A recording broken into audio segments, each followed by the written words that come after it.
आषाढी कार्तिकीसाठी आळंदी येथून पालखी प्रस्थानाचा उखाणा. आळंदी संतांची जन्मभूमी, तर देहू येथे तुकाराम महाराजांच्या गाथेची कर्मभूमी.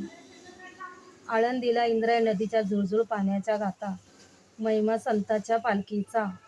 आळंदीला ज्ञानेश्वर महाराजांचा विसावा, पालखीमध्ये आशीर्वादाचा संत ज्ञानेश्वर, तुकाराम महाराज, मुक्ताबाई, सोपानदेव. आळंदीला संत ज्ञानेश्वरांची सावली, छाया देई सर्व देवदेव देवतेंची. इनामदार वाड्यातून निघाली संत ज्ञानेश्वराची पालखी, शोभा देईल थोरल्या पादुका.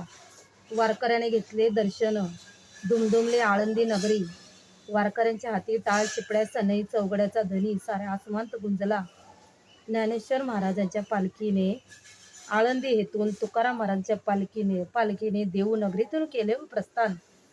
आकुर्डी, निगडी, खडकी, दापोडी, वाकडेवाडी येथे पालख्यांचे जंगी स्वागताला आले पुणेकर.